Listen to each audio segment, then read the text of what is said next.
안녕하십니까. YTN 라디오 황보선의 출발 새 아침 황보선입니다. 보궐선거 끝난 다음에 여야 지도부 교체, 여당이 좀 빠르죠. 민주당은 선거 패배 후에 재정비, 그리고 야당 국민의힘은 국민의당과의 합당 등 선결 과제가 있어서 그렇겠죠. 자, 당 대표도 여야 각각 조만간 뽑을 텐데 이른바 이 컨벤션 효과는 야당 쪽이 더 클 것 같습니다. 이 이야기는 잠시 뒤에 만나볼 나경원 전 의원에게 들어봐야겠습니다. 검찰총장 자리 2달간 비었는데 오늘 새 총장 후보자들을 서너 명으로 추리는 일종의 예선이 있습니다. 이성윤 서울중앙지검장이 포함되느냐가 주목됩니다. 이현주 변호사와 짚어보겠습니다. 종부세, 대출규제 등 부동산 정책, 그리고 전직 대통령과 이재용 삼성 부회장 사면론에 대한 여론은 어떤지 3부에서 살펴보겠습니다. 오늘과 내일 사이에 비가 오락가락 할 것 같습니다. 황사비가 될 것 같습니다. 우산 잘 챙기셔야겠습니다. 2021년 4월 29일 목요일 YTN 라디오 황보선의 출발새 아침 시작합니다. 검찰총장 후보 추천위원회가 오늘 10시에 열립니다. 후보자 명단에 이성윤 서울중앙지검장도 포함돼 있죠. 자, 이 지검장이 피의자로 연루된 사건을 심의할 수사심의위원회는 차후에 열릴 것 같습니다. 자, 피의자 신분의 지검장이 검찰총장 최종 후보에 오를 수 있을까요? 이현주 변호사죠. 내가 검찰 떠난 이유의 저자. 이 변호사와 함께 의견 들어보겠습니다. 안녕하십니까? 네, 안녕하세요. 예. 이 변호사님, 네. 지금 윤석열 전 검찰총장 그만둔 지가 이제 2달 돼 가는데, 네, 박범계 맞습니다. 3월 7일에 사퇴했으니까요. 예, 그렇죠. 박범계 법무장관이 전광석화처럼 뭐 빈자를 메우겠다, 이걸 얘기했었는데, 좀 이제야 이게 열리네요? 추천위가. 시간이 좀 왜 이렇게 걸렸을까요? 어떻게 보십니까?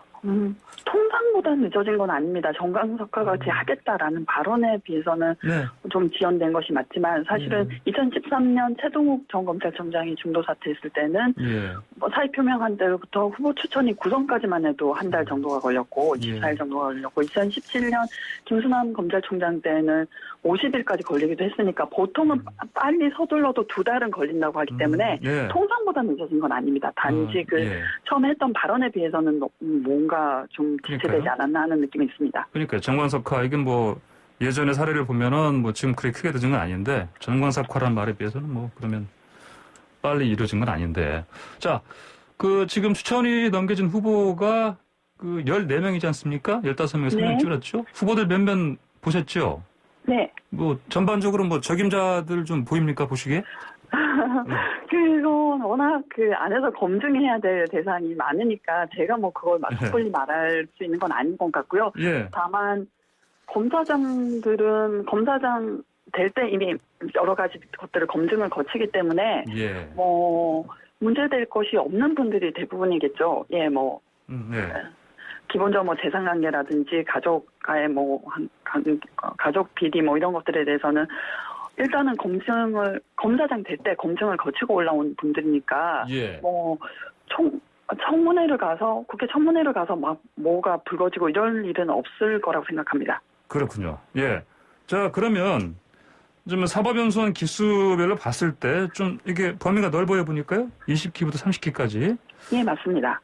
특히 이문정 대검 감찰정책연구관이 들어가 있네요, 보니까. 이거 좀 의외 아닙니까, 이거? 어떻게 보십니까?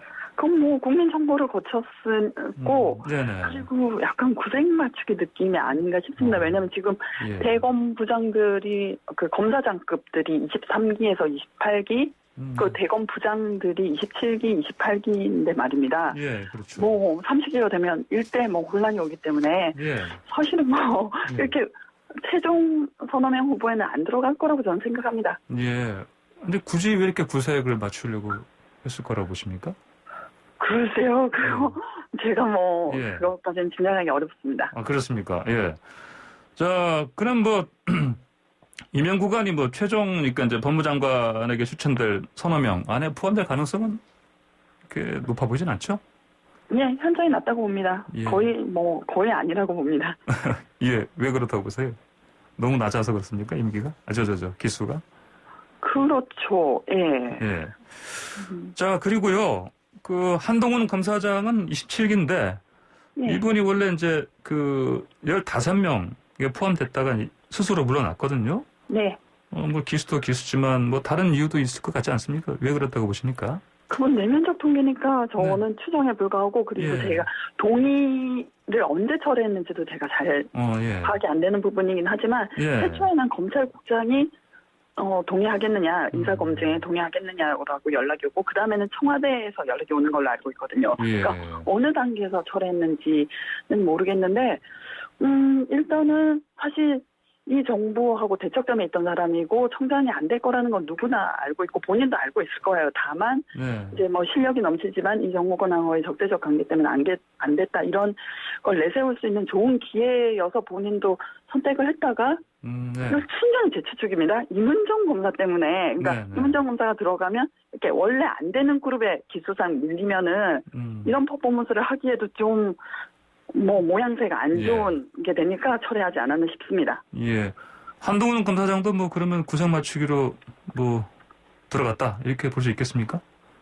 구상 맞추기는 예. 그런 선거에 됐고 일단 실력은 있는 사람이니까 예. 넣었겠죠. 예. 그러니까 본인이 철회를 한 것은 네. 어차피 안 되는 그룹에 임은정하고 같이 묶이는 것 자체가 모양이 안 좋다고 생각해서 그런 거 아닐까 싶습니다. 그렇군요. 자, 가장 중요한 얘기는 오늘 뭐 이제 이성윤 서울중앙지검장이 이제 들어가느냐. 이제 최종 이제 법무장관한테 이제 추천될 3명, 4명 또는 4명 될 수도 있겠죠. 이분이 들어갈 거라 보십니까? 들어갈 가능성이 뭐 반반이라고 봅니다. 왜 반반으로 보십니까? 반반 중에서 들어갈 가능성 긍정적으로 보시는 이유는? 예.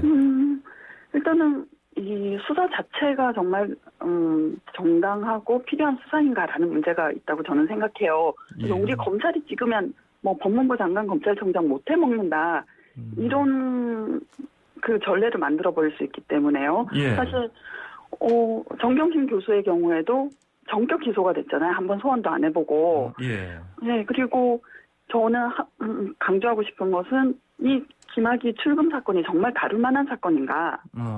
네, 지금 뭐 일각에서는 기획사정서를 하는데 정말 이게 기획사정인가 라는 걸 얘기하고 싶어요. 그래서 두 번째는 뭐 아까 안 된다는 쪽은 아무래도 정권에 부담이 되죠. 예. 뭐 수사를 받고 있는 검찰총장이라는 거 많이 부담이 되죠. 예.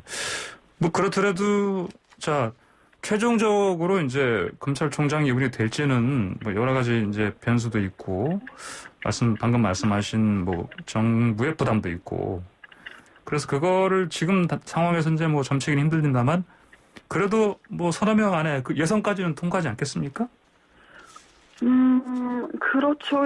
뭐 그럴 가능성은 좀 아까 전부터 50%라고 말씀드렸지만 일단은 제가 말씀드리고 싶은 건 지금 수원지검이 뭐 기소를 늦게 하는 바람에 스텝이 꼬였다 라는 말도 일각에서 하는데 저는 그 생각 자체가 위험한 거라고 생각해요. 왜냐면은 검찰이 기소를 던지면 법원에 사건을 던져놓으면 뭐 총장이 안 된다. 뭐 실질적인 혐의, 수사의 정당성 이런 거 상관없이 안 된다는 그거밖에 안 되니까 일단은 제가 아는 걸 말씀드리면 이 불법 출금에 관한 사건이 제일 먼저 시작된 거는 안양지청이죠. 그 법무부에서 그 김학의 출국 조회를 한 공익검 법무관들을 개인정보보호법 위반 이런 걸로 수사 의뢰를 했더니 오히려 출입국 관리사무소 직원들을 핸드폰을 열람하고 핸드폰 뭐 정보 내놓으라고 하면서 오히려 출입국 관리사무소 직원들을 몰아대는 수사가 됐다고 해요. 그때 윤대진이 나와서 정리를 한 것으로 들었습니다. 그러니까 윤대진 검찰국장이 이건 뭐 총장님, 뭐 차장님 제가 하에 이루어진 건데 뭐 하는 수사냐라고 했고 이 부분을 수원지검에서 윤대진 검사장이 진술을 했다고 알고 있어요. 그러면은 뭐 봉욱 차장, 당시 그 문무일 검찰총장까지 불러서 뭐 어떻게 된 경위인지 다 조사를 하고 기소가 이루어져야 되기 때문에 뭐 지금 수사를 이성윤 검사장을 기소할 만큼 수사가 무르익었고 모든 게 해명됐냐고 생각하면 저는 그렇게 생각하지 않습니다. 아직 기소할 정도까지 단계가 오지 않았기 때문에 뭐 기소를 일부러 되면 검찰 지금 총장 추천위원회 열 때까지 일부러 미뤘다든지 그런 의심은 할 만한 상황이 아니다. 이렇게 보신다는 말씀이죠? 그렇죠. 윤대진 검찰국장도 안양지청 수사에 대해서 윗선에 재가가 있었는데 무슨 수사를 벌이는 거냐라고 질타를 했다는 것이 여기 도는 풍문이거든요. 그러면은 그 윗선을 불러서 사실 확인이 돼야 되기 때문에, 그러니까 지금 문무일 검찰총장이 수원지검에 가서 조사를 받았다는 기사는 없지 않습니까? 현직 검찰총장이 수사를 받는 건 부담이 되고 전직 검찰총장은 참고인 조사도 못하고 이건 아니지 않습니까? 예. 그리고 또 하나 말씀드릴 것은 이 긴급 출금이 적법 유효하다고 전제하고서 모든 일이 이루어졌거든요. 수사단이 꾸려지고 이후에 정식으로 출금이 되고 그럼에도 불구하고 문찬석 전 검사장은 최근에 이 모든 과정에 문제가 있다고 생각해서 기록을 남기라고 내가 당시 대검 기조부장으로서 지시했다라고 하고 있어요. 예. 그러면 본인이 그렇게 생각을 했으면 그때 긴급 출금이 위법하다고 김학의 씨의 인권을 보호해줘야죠. 지금 와서 그런 말을 한다는 것도 이상하고, 그리고 사실은 이게 긴급 출금이 1시간 반 만에 모든 게 이루어졌습니다. 그러면 문서가 완벽하게 작성될 수는 없어요. 심지어 판사가 내리는 판결문도 오류가 있으면 사후 경정을 하게 됩니다. 그런데 이규원 검사가 문서를 작성할 때 완벽하게 할 수가 없죠. 이후에 보완을 하려고 했는데 내사사건 번호라든지 이런 걸 다 막으면 사후적으로 문제가 되는 거지. 이규원 검사가 당시 문서를 작성했을 때는 급하게 쫓기는 조건 속에서는 그럴 수밖에 없었다는 점도 이해해야 된다고 생각합니다. 예, 알겠습니다. 자, 그나저나요. 지금 검찰 수사심의위원회요. 이게 조만간 열릴 거 아니겠습니까? 네, 맞습니다. 그러면 어떻게 기소 결정 쪽으로 나올 것 같습니까? 어떻게 예상하십니까? 그건 인력풀 250여 명의 인력풀에서 한 10여 명, 20명을 고르는 걸로 알고 있는데요. 구성이 어떻게 될지 그대에서도 제가 예측이 어렵고, 그리고 어차피 구속력도 없고 공고안에 불과하기 때문에 일단은 지금 뭘 예측하기는 어려울 것 같습니다. 그렇군요. 근데 사실 말씀하신 것처럼 그 구속력 강제성이 좀 없지 않습니까? 이건 사실은 그냥 의견을 주는 정도에 불과한 거기 때문에. 그렇죠. 그리고 수사 기록 전체가 제공되는 것도 아니니까 약간 검찰의 수사를 정당화해주는 계기, 검찰 수사 반향일 때는 그런 효과겠지. 정말로 수사 기록을 파악하고 그때까지 참고인 피의자 신문을 거쳐서 심증을 갖고 있고 증거를 파악하고 있는 검사의 결정이 우선돼야지. 이걸 우선 구속력을 부여한다는 것도 이상한 거죠. 예, 알겠습니다. 박범계 법무장관이요. 이성윤 지검장 심의위원회 그리고 총장 인선과는 무관하다 이런 얘기를 했습니다. 이 말이 좀 설득력이 좀 있다 보십니까? 그렇게 말할 수밖에 없지 않을까요? 그래요. 예. 예, 알겠습니다. 자, 그러면은, 박범계 법무장관이요. 새 검찰총장 자질을 두고 이제 기자들한테 얘기할 때, 대통령의 국정 철학 상관성, 이런 얘기를 했습니다. 이게 어떤 의미라고 보십니까? 오해를 야기할 수 있는, 발언이고 사실 부적절하다고 봅니다. 우리 사람을 뽑아야겠다 이런 얘기로밖에 들리지 않지 않습니까? 그렇게 보일 수 있죠.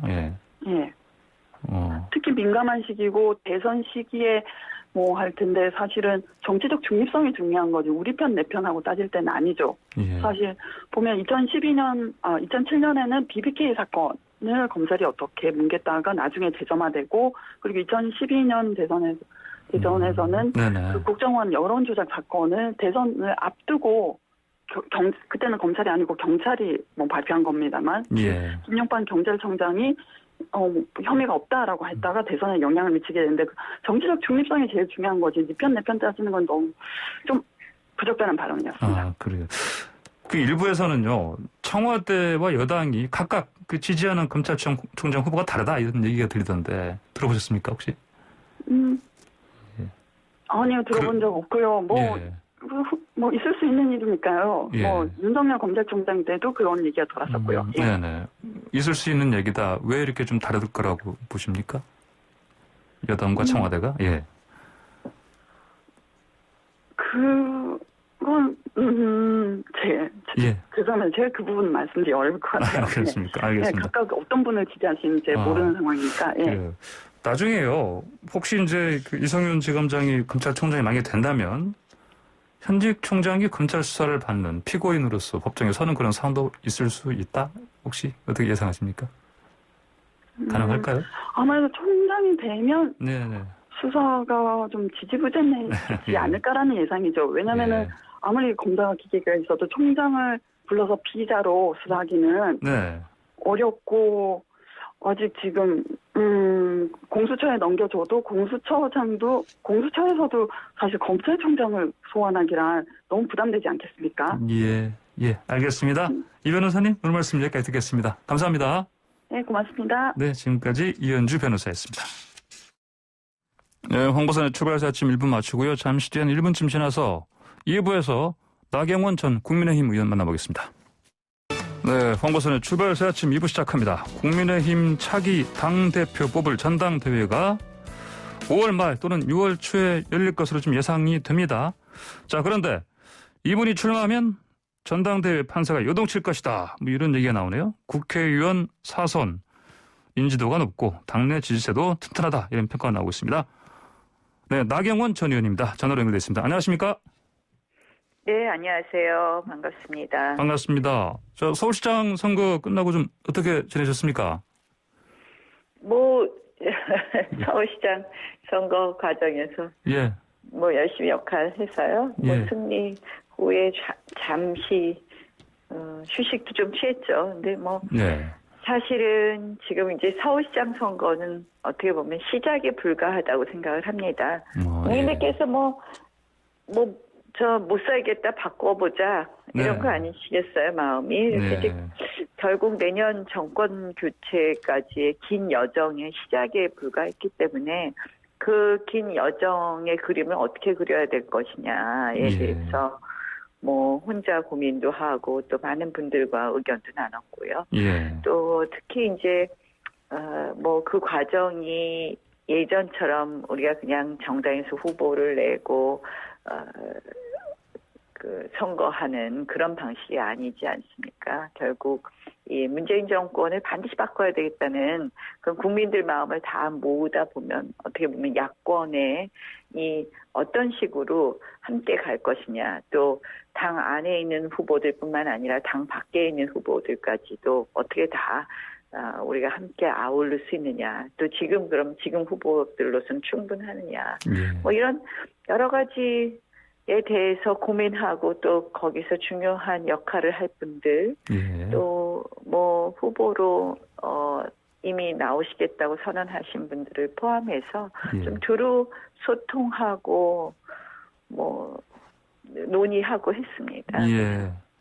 그러면 말씀하시는 고민과 소통 그 부분 제가 좀 잠시 뒤에 자세히 여쭤보기로 하고요. 먼저 요즘 현안이 참 많은데 그거 좀 여쭤보겠습니다. 오늘 오전에 10시에 검찰총장 후보 추천위원회가 열립니다. 후보 14명인데 후보는 좀 보셨습니까? 어떻습니까? 네, 대강 봤는데요. 후보들 몇 면에 대해서 이렇게 평가하는 것은 맞지 않고 이 정권의 지금 생각은 누굴 믿을 수 있을까?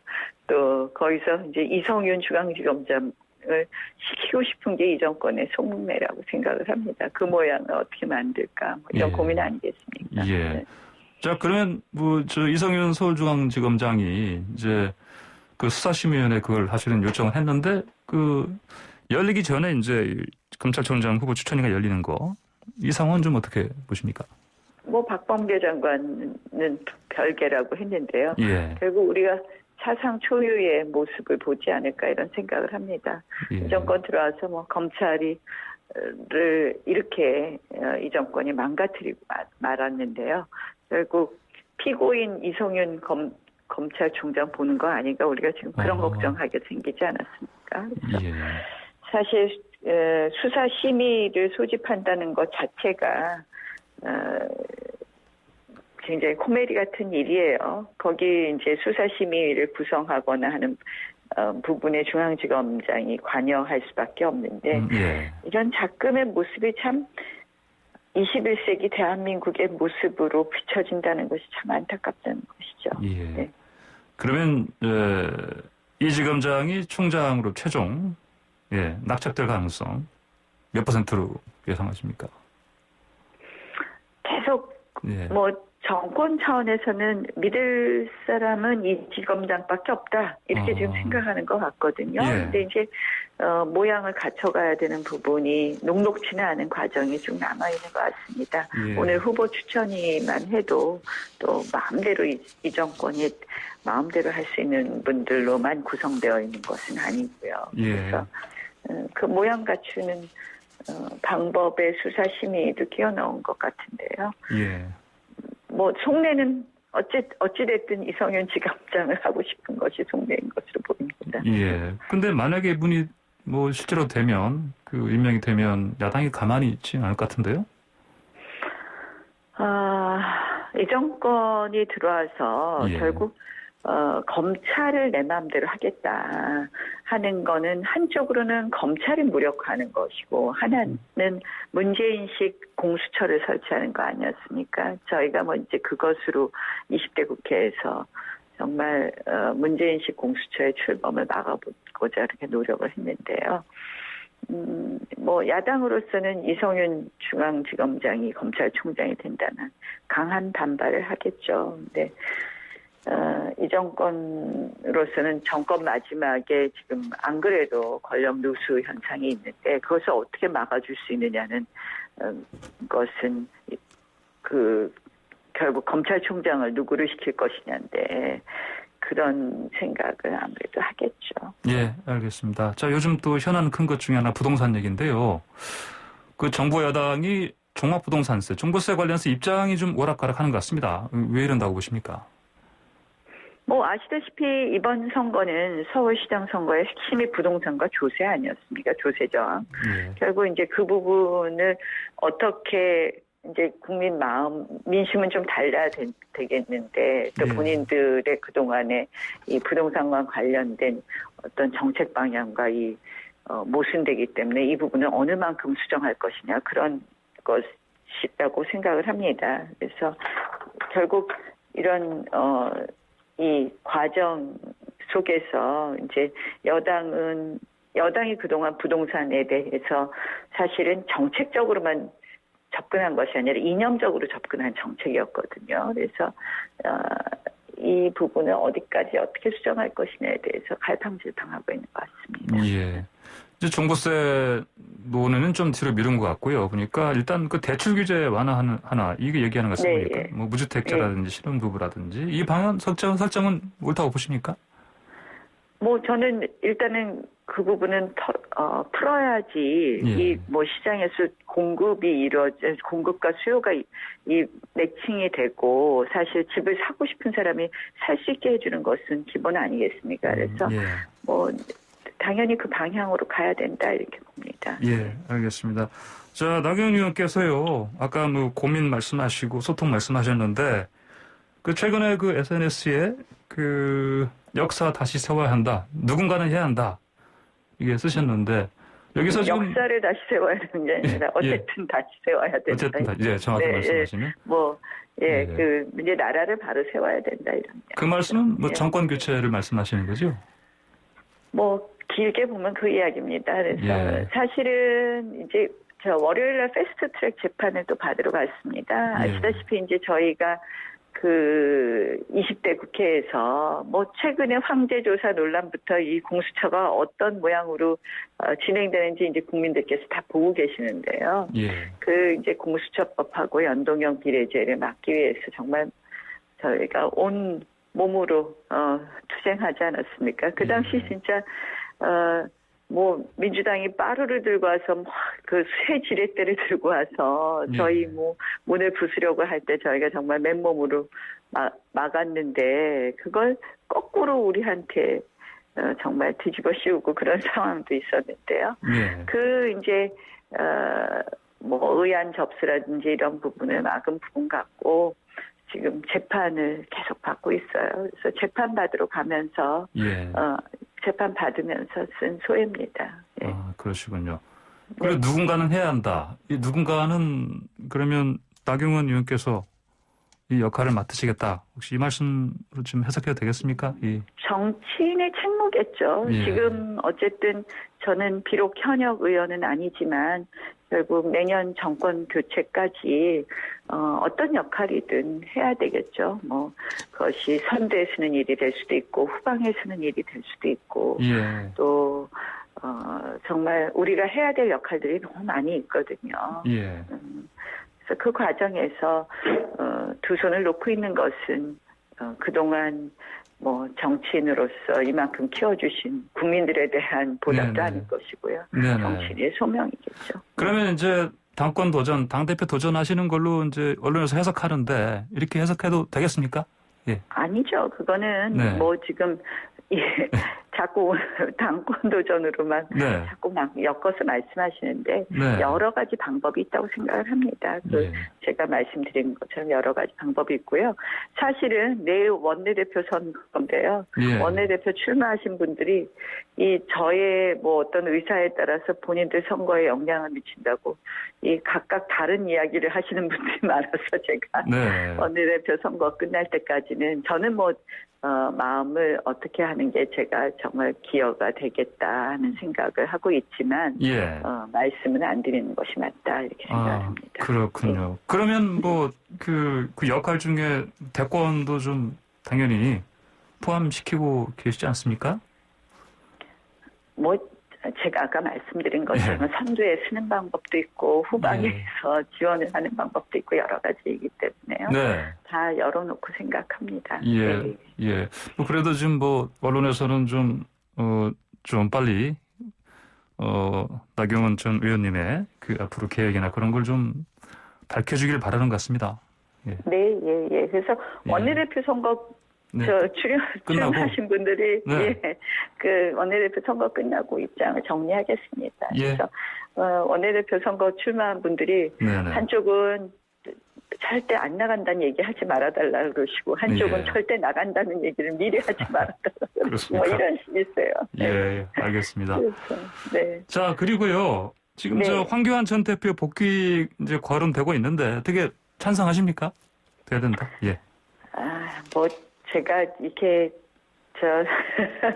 자꾸 뭐 황교안 대표하고 자꾸 엮어서 저를 이야기들 하시던데 사실은 제가 원내대표 임기가 6개월 당연히 연장되는 줄 알았는데 2019년 12월에 갑자기 그만두게 되지 않았습니까? 결국 황교안 대표 쪽에서는 그 황교안 대표식 정치나 황교안 대표식 투쟁에 이 저하고 맞지 않는다. 제가 걸림돌이다 생각하시고 원내대표에서 그만두게 한 것 같더라고요. 그 당시에. 그래서 조금 이제 결을 달리 하는데요.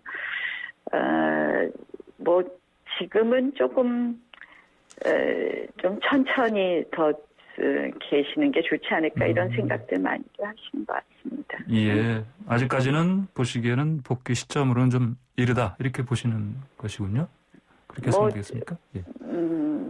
이제 본인이 판단하시겠지만 지금 이제 많은 분들께서 뭐 물론 뭐 다시 자신의 의지를 표현하실 수 있죠. 근데 어쨌든 제가 드리는 말씀은 좀 황교안 대표의 생각과 저는 조금 결이 달랐던 것 같다. 그런 말씀드리고 싶습니다. 예, 알겠습니다. 요즘 보니까 이제 황교안 전 대표 복귀론 관련해서요. 뭐 또 일각에서는 뭐 도로 한국당 아니냐 이런 또 얘기를 하는데 이런 우려는 어떻게 보십니까? 도로 한국당의 의미가 뭘까요? 예. 글쎄요. 이제 결국은 여러 가지 공과가 있겠죠. 공과가 있는데 어쨌든 작년 총선의 패배에 대해서들 다시 한번 또 생각해야 될 게 있는 것 같아요. 작년 총선은 뭐 코로나 국난으로 인해서 비정상적으로 치루어진 총선이기도 했지만 실질적으로 뭐 공천 과정의 잘못이라든지 우리 여러 가지 하여간에 그 당시에 리더십에 대해서 많은 분들이 걱정했던 부분은 있거든요. 그래서 좀 우리가 어쨌든 지금 뭐 이 우리 당은 미래로 예. 가야 된다. 예, 그래서 알겠습니다. 자꾸 과거보다는 미래로 가자 이런 생각이고요. 저는 좀 당이 젊고 유능하고 이런 정당으로 바뀌는 과정이 됐습니다. 네, 나 의원님 오늘 말씀은 여기까지 들어가겠습니다. 감사합니다. 네, 예.